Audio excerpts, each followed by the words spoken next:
I love this guy. When Charlie asked me if I would come to the Litecoin conference and do a fireside chat with him, I was willing to risk the wrath of the Bitcoiners for this. Charlie, how are you? Good. I don't know if you know, Charlie was the 6th episode of What Bitcoin Did, released on March the 1st, 2018. We've done 842 episodes in total. How many? 842. 800. 842. Jameson Lopp, who was here, was episode 3. I wrote to Jameson and said, I'd like to talk about Bitcoin and go and shoot my first gun. And he took me, and when I was there, I said, can you introduce me to Charlie Lee? You got an email? And I said, can I come out and interview you?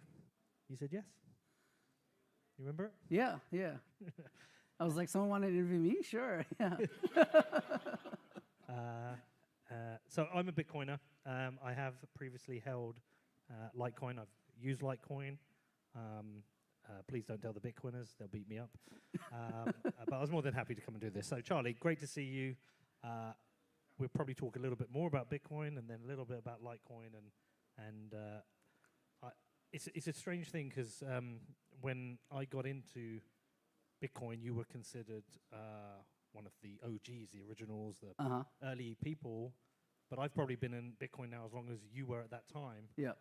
And so we're now over 15 years in.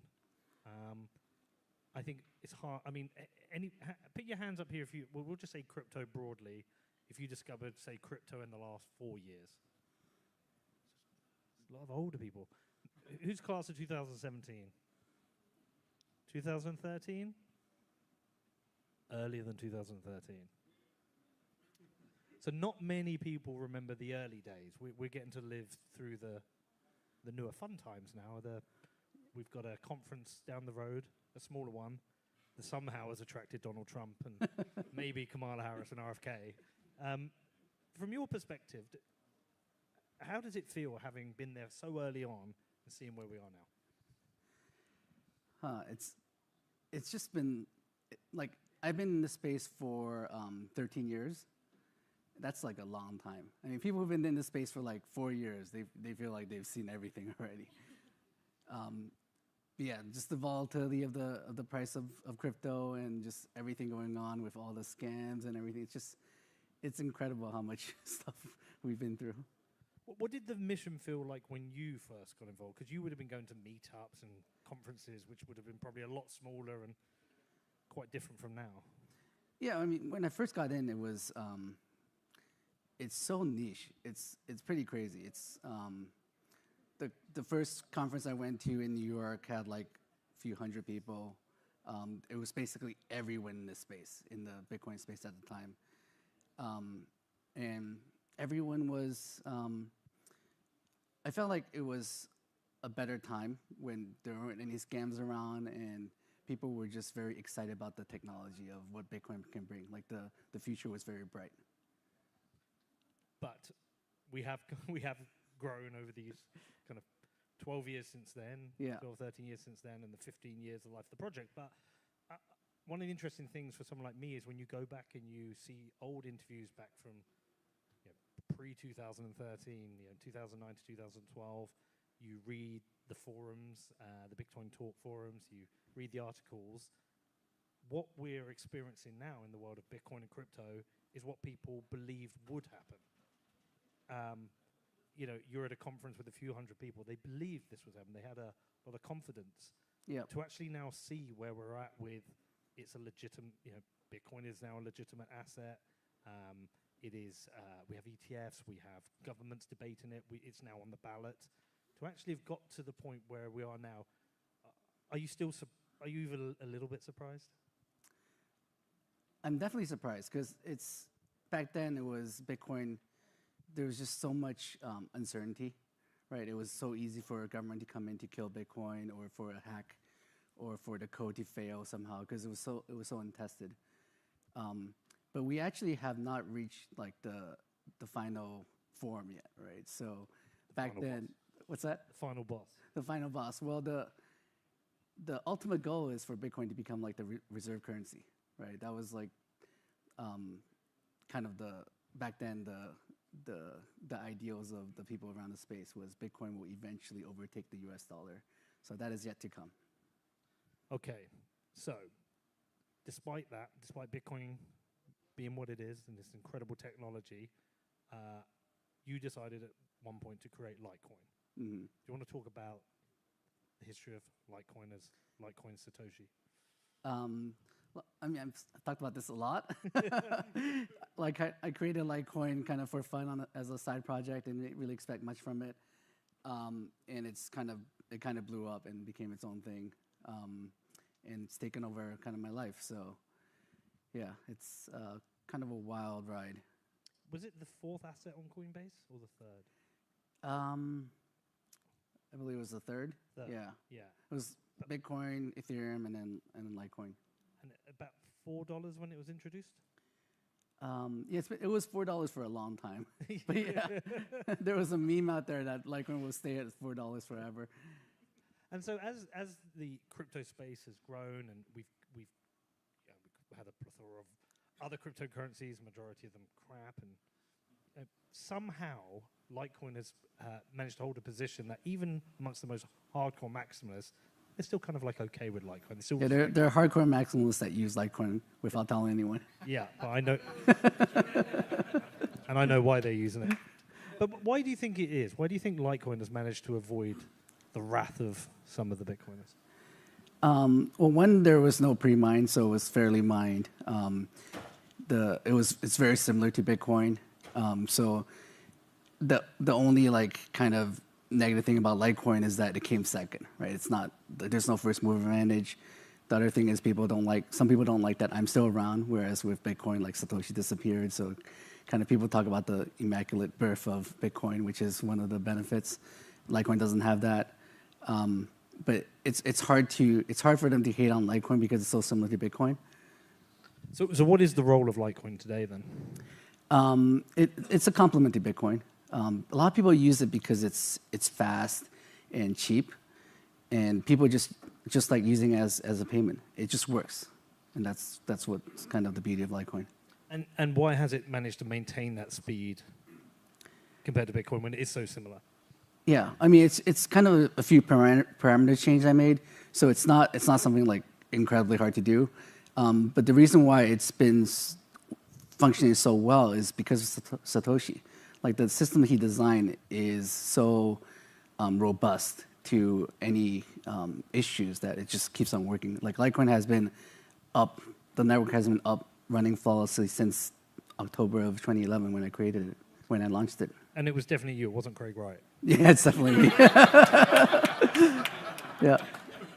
I mean, it's not been confirmed in a court of law that Craig Wright didn't create Litecoin. That's true. That's true. I'm not sure how much I believe you. That's true. I mean, I remember when I used to trade shitcoins back in 2017, I used Litecoin a lot to move value between exchanges because not every exchange listed everything, and it was expensive and timely to move with Bitcoin. So you would trade into Litecoin.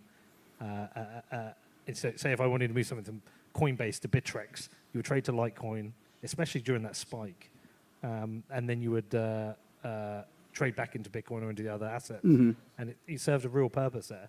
It was kind of like what Tether does a bit now. Yeah, and people still use Litecoin to move value around. It's kind of like it works so well that's why people use it. Yeah. What else with Litecoin? I've always felt like in some ways, and I don't think this is an insult to Litecoin. I think it's actually a good thing that Litecoin became a little bit of a like a test bed for Bitcoin. The technologies maybe people were talking about should come to Bitcoin. I would often see people on Litecoin saying, well, we should try this first. Yeah. Now, was that something you were okay with? Yeah, I actually was a huge proponent of getting SegWit activated on Litecoin back in the day. Was it 2016? And because Litecoin is better for that when compared to Bitcoin because the development team is more centralized, so it's easier to make decisions. Like right now with Bitcoin, you can't really make any changes without a huge fight and a lot of infighting and stuff going on. Whereas with Litecoin, we're more nimble, and because I'm around, I can kind of describe my vision, and if people get behind me, we can easily get something done. So that's what happened with SegWit, where we still had a big fight with miners to try to convince miners to activate SegWit on Litecoin. But once it was activated, it kind of proved to the world that SegWit works. There's none of these like issues that people were worried about. And once that kind of was proven, then it was more easily accepted by the Bitcoin miners and Bitcoin community who activate on Bitcoin. And is that a more healthy kind of test net? Because I know Bitcoin has a test net, but you're not really playing with real money. It's like playing poker with mesh. Well, It doesn't count. the whole thing about Bitcoin and crypto is game theory, right? The game theory aspect of it makes Bitcoin work. So without real value behind the coins, there's no incentive for hackers to attack the code, to try to steal money from it, to break it, right? Without that incentive, the testnet is useless. Should we talk about privacy? Sure. Okay, so I know you've been a big proponent of privacy. You've pushed forward to have introduced more privacy features on Litecoin ahead of Bitcoin. What is the state of privacy right now with Litecoin? So we launched MWeb, which is privacy and fungibility upgrade to Litecoin.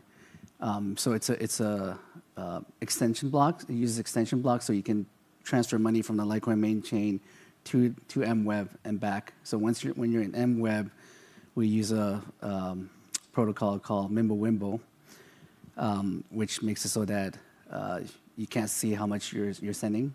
So I think that's really important. Like when I send you money, I don't want the whole world to know how much I sent you or how much is in my account.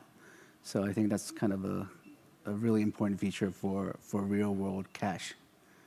And so this is activated all across Litecoin. Please don't get angry at me for not knowing, 'cause I'm afraid I haven't used Litecoin recently. But this is activated across Litecoin. Yep. And how much is this being used? Is it a feature you get by default, or is it something you have to choose to use?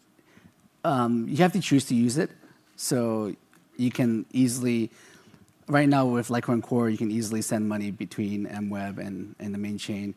And we're starting to add this feature to Lite Wallet and other mobile wallets to make it easier for people to use. But yeah, it's something that anyone can use.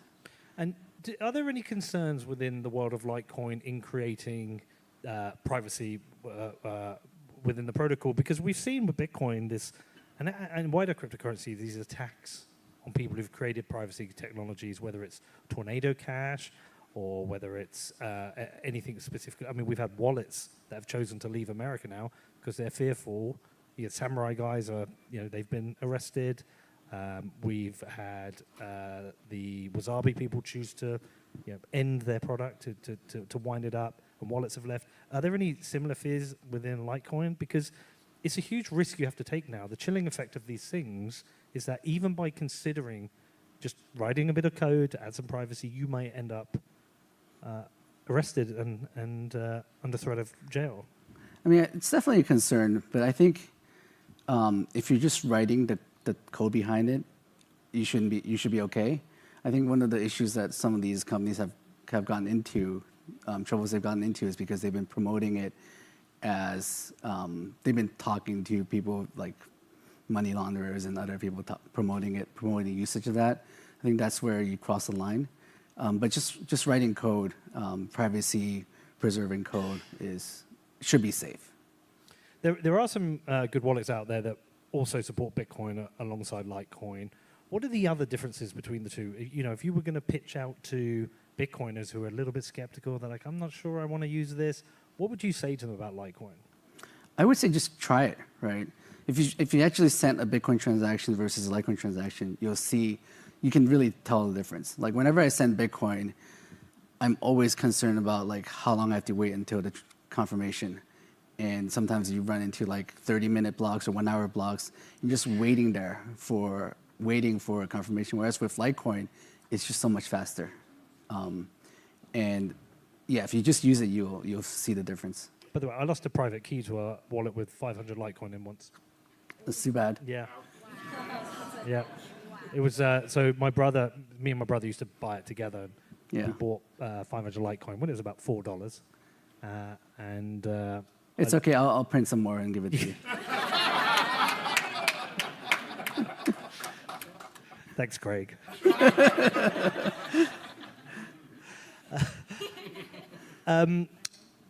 So ongoing. So what's coming up in the future at Litecoin? What are the things that you're excited about? What's the secret we can't know? Well, we'll announce that later. But I think it's very exciting about Litecoin entering the DeFi space. I'm also super excited about MWeb being released on mobile wallets. And we already have like millions of dollars of coins pegged into the extension block. So people are using MWeb right now. It's just that because it's hard to use right now without using Litecoin Core, it's preventing lots of people to actually try it out. So having MWeb being supported across different mobile wallets is the ultimate goal, to make it easy for people to use it. And obviously, it's not just me and Jameson as Bitcoiners here. There's a few people I've seen I know who are Bitcoiners as well. Do you feel like or I'm asking you, I feel like over the last year or so, this kind of whole hardcore Bitcoin maximalism, everything else is a scam, everything must die, it started to fade away a bit. I feel like it's a battle it got a bit tired and people are fed up of it. Have you felt the same? Like, I don't feel like I'm going to get beaten up coming up.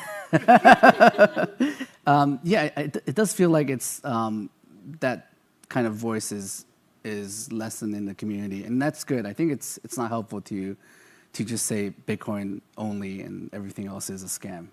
I think there's definitely a nuance with that. I mean, obviously, Litecoin is not a scam, right? Well, no, but we need Litecoin to grow. Have you thought about starting maybe a Litecoin football team? Is that a pitch? We could have, no, I've already got a team. We could have an annual crypto cup. Yeah, between Litecoin soccer team versus Bitcoin. Yeah, we would obviously win. But we'll be faster. We'll run around circles around you.